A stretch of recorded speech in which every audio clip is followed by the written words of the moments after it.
o deputado federal Nicolas Ferreira quer que o presidente Lula preste depoimento na CPMI dos atos do dia 8 de janeiro. O petista é acusado pela oposição de possíveis omissões de seus subordinados que resultaram nas invasões. Por ser chefe do executivo, a CPMI não pode convocá-lo. Por isso, o termo usado é convite. Nicolas ainda criticou o plano de trabalho da senadora Elisiane Gama, dizendo que o texto é completamente enviesado, contraditório e favorável à esquerda. Para começar nossa rodada de análises, Cristiano Beraldo aqui com a gente no estúdio em São Paulo. Seja muito bem-vindo, uma ótima noite a você. Beraldo, queria, claro, sua análise e sua avaliação sobre a possibilidade do presidente Lula participar da CPMI, caso seja convidado de forma oficial. Muito pouco provável que ele aceite esse convite, certo? Boa noite, Daniel, Pavinato, Dantas, Mota, todos que nos ouvem e assistem. Sim, há uma lógica no presidente Lula ser questionado pela CPMI. Afinal de contas, o ministro responsável pela segurança do Palácio do Planalto, pela segurança do presidente da República, responde ao presidente. E é preciso que a gente vire a página daquele Lula que nada sabe e nada viu. Afinal de contas, quando ele ganhou a eleição, ele se manifestou muito preocupado com os movimentos que havia à frente dos quartéis.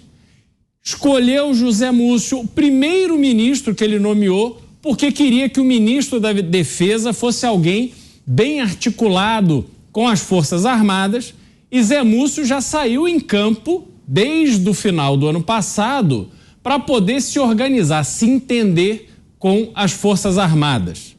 Lula assume com essa sombra, com essa preocupação.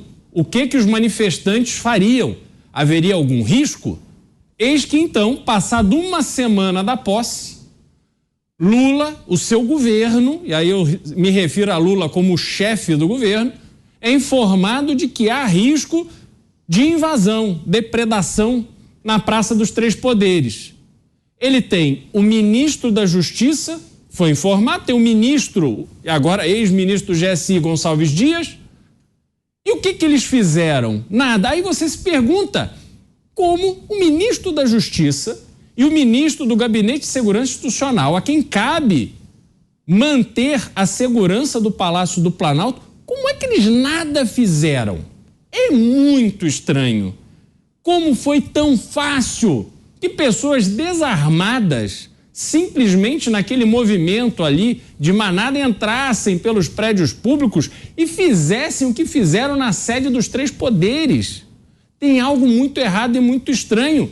E o presidente da República deveria aceitar esse convite para ir lá dar as explicações daquilo que ele soube antes, daquilo que ele orientou que os seus ministros fizessem e por que ele saiu de um almoço muito interessante em Araraquara, naquele 8 de janeiro, com empresários que ali doavam para o PT com muito interesse na estrutura do governo federal, e ele estava lá almoçando fora da agenda, até que foi incomodado e teve que voltar a Brasília às pressas. Chegou lá visivelmente irritado.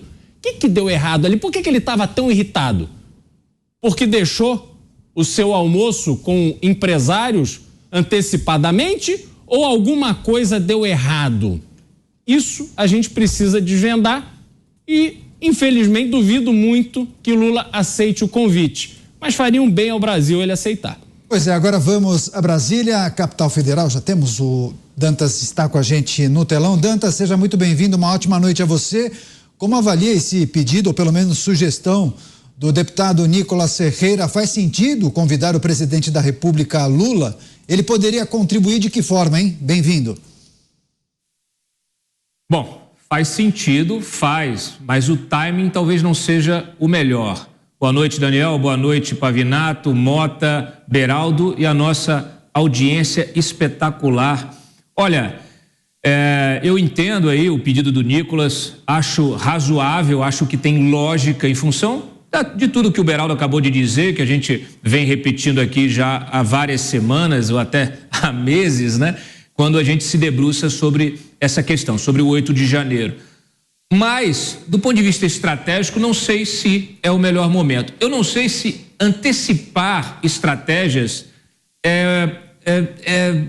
resolve alguma coisa, ajuda numa CPI que já está controlada pelo governo, já tem uma relatora que tem ali, né, no seu plano de trabalho ontem, ela já mostrou para onde ela quer levar a CPI, né, a CPMI, e os nossos queridos parlamentares de oposição precisam pensar de forma estratégica, precisam ter um plano, primeiro para romper esse monopólio, né, esse controle, e esse rompimento, ele acontece de uma forma pontual, de acordo com depoimentos que são colhidos daqui e dali, de acordo com documentos que são solicitados, periciados, aí você vai avançando algumas casas e chega um momento em que você acaba tirando da gaveta aqueles pedidos que são mais, vamos dizer assim, mais relevantes, né? Aqueles que de fato podem impactar. Naturalmente, um convite, uma convocação, são coisas muito diferentes. Um presidente não vai ser convocado, ele pode ser convidado. O ex-presidente já está na alça de mira aí para ser convocado, mas é preciso ir subindo nessa escadinha. Primeiro chama o ex-assessor, chama o ministro, aí vai até o ex-presidente. Da mesma maneira que, nesse caso aí, é preciso primeiro ouvir o ministro Flávio Dino, o ex-ministro Gessi Gonçalves Dias, ouvi-los, entender exatamente o que fizeram ou o que deixaram de fazer, questioná-los, explorar contradições desses depoimentos e de seus assessores, né? Tem várias pessoas envolvidas. Nós tivemos uma reunião na antevéspera do 8 de janeiro, na sexta-feira, uma reunião de planejamento, da qual participaram diversas autoridades federais também, não só do GDF, aqui do governo do Distrito Federal, mas federais. Então essas pessoas é que precisam ser convocadas, primeiro para que cada um dê a sua versão desta reunião, se sabiam como é que foi formatado o plano de contingência, e depois a execução desse plano. É preciso percorrer alguns caminhos antes de se chegar a determinado lugar. Então só assim que você pega um assessor, o assessor se contradiz, você solicita quebra de sigilo telefônico, telemático, e de repente você consegue obter ali relações, mensagens, ligações para quem está acima, né? Quem está acima no nível hierárquico, e aí você avança. Dessa maneira, esse pedido tem remota chance de prosperar. Então, embora esteja aí recheado de boas intenções, ele dificilmente vai ter algum resultado prático. Como eu já disse aqui, menos circo, né? E mais trabalho. Vamos arregaçar a manga e trabalhar com a inteligência. Pois é, agora chegou a vez de Tiago Pavinato aqui no estúdio em São Paulo. Pavinato, seja bem-vindo, uma ótima noite a você. Agora, parlamentares petistas ou que integram a base do governo levantaram a possibilidade também de chamar Jair Bolsonaro, que na época dos atos não era mais presidente e também não estava no Brasil. Quem tem mais a revelar sobre os atos do dia 8 de janeiro, Lula ou Bolsonaro? Eu acho que a Márcia Sensitiva, talvez. Boa noite, Caniato, boa noite, Beraldo, boa noite, Mota, boa noite, Dantas. E a todos vocês que nos acompanham, que nós estamos na sua internet, na sua televisão e no meio do seu rádio também. Boa noite a todos vocês. É mais interessante se investigar tudo. Não existe o que é mais interessante ou menos interessante. É como eu falei ontem, quando a Luiziane, o nome da relatora? Elisiane Grama. Quando a Elisiane Grama, ela falou que só quer investigar determinadas coisas, não quer abrir para conjecturas, ela não quer analisar teorias, ela só quer analisar fatos concretos. Mas ela tem só fatos concretos, ela não precisa investigar. Primeiro, ela precisa urgentemente mandar um Micaelis para ver se ela aprende o significado de investigação, porque tudo tem que ser investigado. O antes, durante, o depois. Eu repito aqui, para quem tem vivência em direito criminal, seja como policial, como advogado, como promotor, a gente sabe que uma investigação, ela parte da materialidade do crime e a partir do que se tem da cena, começa-se a investigar tudo que está ao redor. Começa a se perguntar para uma pessoa, o que você viu? O que aconteceu? E a partir de cada o que você viu, o que aconteceu, você vai estendendo para ver se aquela fala se sustenta ou não. E você também, para qualificar, quantificar, majorar ou minorar, você tem que saber os motivos desse crime. Então é óbvio que você precisa andar no sentido ao passado. O que aconteceu antes? O que levou a esse acontecimento?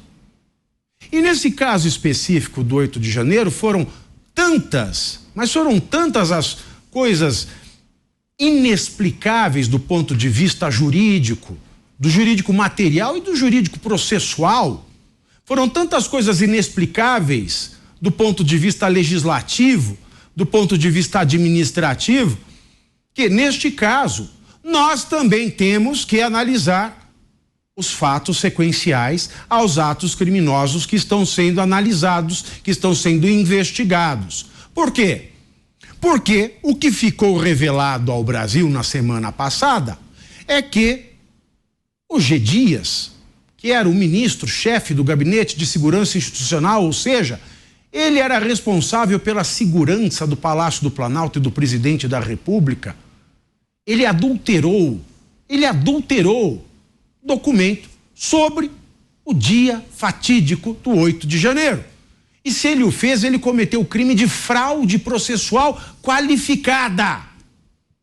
E quando a gente tem uma fraude processual qualificada, a gente tem que ir adiante para saber o que aconteceu atrás.